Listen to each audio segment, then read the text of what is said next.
With 2 new types of Aetherium crystals in Cold War Zombies, this also brings with it new upgrades entirely to literally everything you can upgrade in Cold War Zombies. The upgrade tree has completely branched out, adding an extra tier 4 and 5 to the previous 3 only tiers. And you use these said Aetherium crystals to unlock the upgrades. These will be the refined and the flawless crystals, and believe me, these crystals are not easy to get at all. And so, if you need any help getting them, I did a guide on the channel as to how to farm these refined and flawless crystals. This has probably been one of the most requested videos on my channel since I did the first upgrade guide back before these crystals came out, and it was just the first 3 tiers. I mean, that video did very well, especially considering the size of my channel, and it seemed to be very well received, and with the comments I've been getting, I'm gonna make another one because these new tiers and upgrades change everything completely. And so today I'm going to be showing you the best way to spend your hard-earned flawless and refined crystals in Cold War Zombies, because oh my god, you don't want to be wasting them. And by the way, some of these upgrades are so good that they'll make you feel like a god that defies all kind of logic. Shit!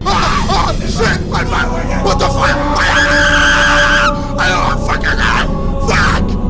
The first thing I'm gonna address is how to get these upgrades, because for some reason a lot of people really did not know how to get to the upgrade screen. And all you have to do on the zombies menu is just go on to weapons and then skills, and everything you need is right there ready. First, I'm gonna start off with the perks, and this is because not only are they just the most fun to upgrade, but I feel as though they make the most difference in my opinion. And if there is any perk you should get first and just spend your crystals on, it obviously should be none other than Juggernog. Juggernog is one of the most important perks in zombies, if not the most important. I mean, it gives you extra health, and with the new tier 4 and 5 in store, oh boy, does it just ramp it up to a whole new level. So let's have a look at that. Tier 4 is gonna increase the armor durability you have by 25%, which may seem small, but really, it makes a very big difference. And I've noticed this in gameplay. The more armor you have overall, the better this is. And you know, I really don't think anyone can say no to more health. For Juggernog tier 5, instead of getting downed on a lethal hit, armor is depleted and health is reduced to 1. Tier 5 for this alone is definitely worth it. I mean, think about it. How many times have you been 1 hit away from dying, and then you're running away from the zombies, and all of a sudden, one of them just gets this big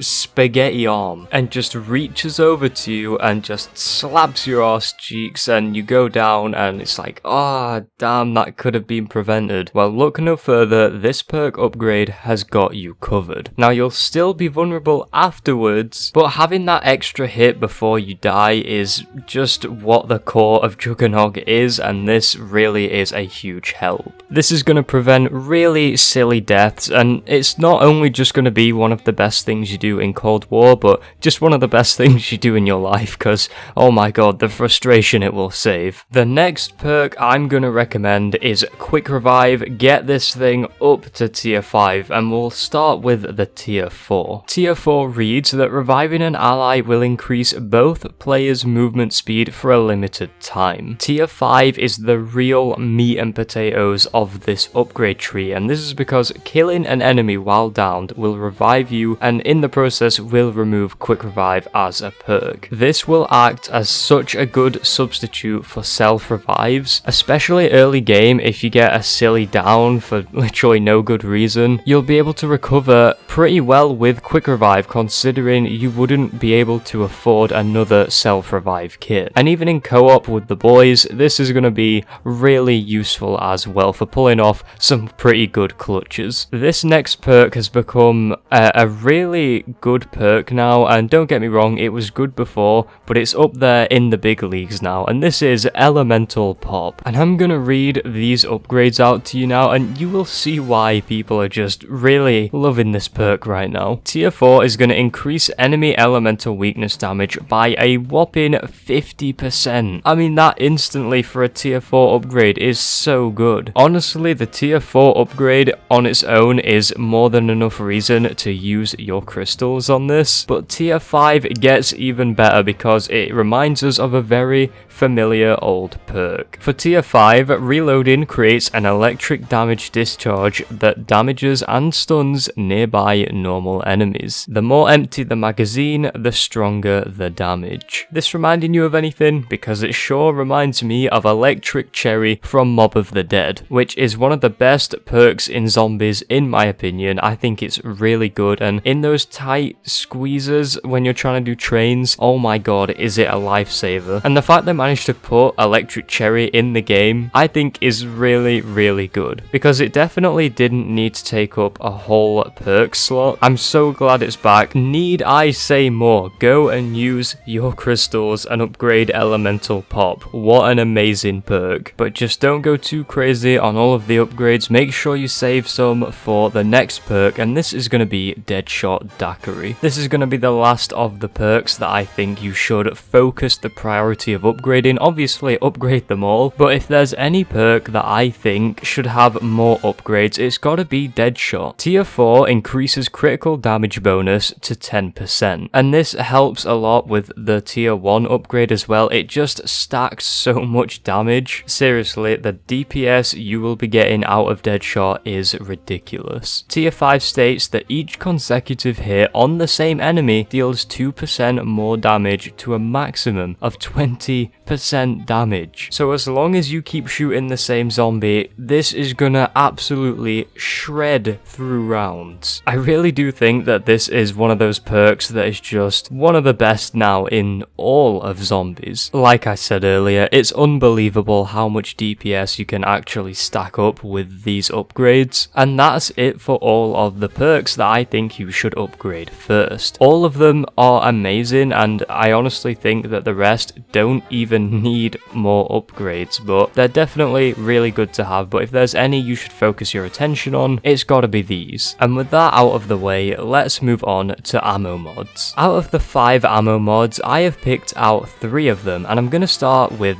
Deadwire. I mean, was it really a surprise? Deadwire tier 4 is a simple one, but it's gonna let special enemies be stunned, so can you really complain about that? The further away you can get away from those bosses is really just an advantage, because you don't want them on your tail all the time. Tier 5 reads, on stun, arcs of electricity jump and spread the stun to 5 nearby enemies, and this has a 30-second cooldown. Yeah, this is basically the old Deadwire from Black Ops 3, which is basically a nerfed Wunderwaffe from World at War. And I don't think I need to say that the Wunderwaffe is pretty damn good, and so was Deadwire in Black Ops 3, and the fact that it is still going that traditional route, I'm a huge fan, because oh, it is so overpowered. If you get this, just use it. Believe me, this is just so overpowered, it's dumb. Next up should be another pretty obvious one. This is Napalm Burst, and tier 4 is going to allow special enemies to be burned. Just really ups the ante a bit. What more needs to be said? For tier 5, upon a burned enemy kill, the enemy explodes, spreading the burn effect to 5 nearby enemies. This also has a 30-second cooldown. It's really similar to Deadwire, but just slightly not as good, but that burn effect will do a lot of damage, and so I don't think this is a bad choice. And last but not least for ammo mods, we have Brain Rot. Tier 4 allows special enemies to become turned. I don't think I need to explain this, but just imagine how cool it is to have, like, I don't know, a Mimic or a Thick Boy Megaton fight for you. In similar fashion to the others, for tier 5 of Brain Rot, upon a turned enemy's death, the turned enemy explosion turns 3 nearby enemies, and this also has a 30-second cooldown. All of these ammo mods do very similar things when upgraded, but they each have their own little effects that I feel like put them above Shatterblast and Cryo Freeze. On to weapon classes. You can do any of these you want really, but I'm gonna recommend these 2. Shotguns should be a very obvious choice here, because shotguns, like I said in the last upgrade upgrade guide video and in just a few other videos after it, shotguns are oh so clearly the meta in zombies. And tier 4 for shotguns is going to increase close quarters bonus damage to 25%. Tier 5 will increase critical bonus damage to 25% as well, making shotguns even more overpowered. The second thing I recommend upgrading is melee. Tier 4 increases primary melee weapon bonus damage to 25%, and tier 5 is what knocks this out of the park. Melee damage heals you a small amount. This can be an absolute lifesaver, especially combined with Juggernog from earlier. I mean, it's gonna work so well. Any chance you get to heal yourself in zombies is an opportunity you should take. And it's not like you even need the knife equipped, so you're not really losing anything by doing this, and therefore it will always be useful. And then anything else you really want to upgrade, I say do it. The only other recommendation I can give is like tac rifles, because the M16 is amazing, just if you're feeling adventurous. But now it is time to move on to the final section of the video, and these are the abilities, also known as the field upgrades. First up, I'm gonna mention Ring of Fire. Tier 4 has a burning effect that has a small chance to insta-kill. Yeah, not do a lot of damage, just straight up insta-kill. Tier 5 grants ring duration, burn effect damage,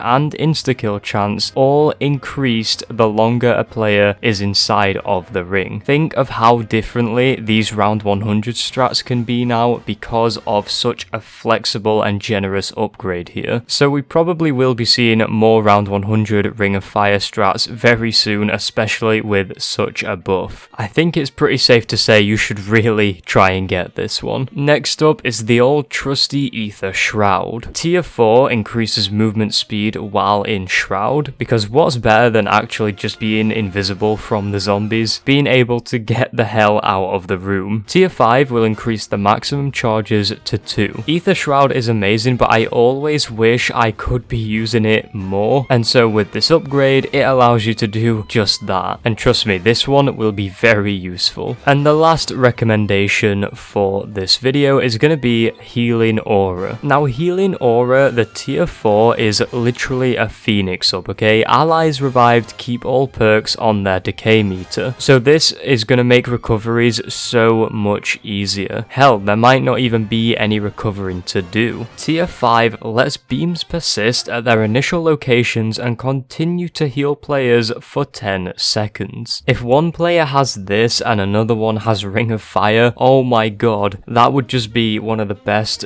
combos ever made. And this potentially just maybe could have a round 100 strat somewhere on some map where one player has the max upgraded Healing Aura and one player has the max upgraded Ring of Fire. And there you have it. Those are the best ways to be using your refined and flawless Aetherium crystals. Obviously, I know that everyone isn't gonna agree with this, and that's fine. If there's something I didn't include here that you think should be prioritized over another thing to upgrade, then please do share your thoughts down in the comments below. I would love to discuss it. But anyways, I'm gonna leave this video here today. If you enjoyed or found this helpful, then be sure to smash the like button, comment your thoughts down below, and only a very small percentage of people are even subscribed to the channel. So if this is something you're enjoying and you want to see more Call of Duty Zombies and Minecraft content, then this is the place to be, so go and subscribe.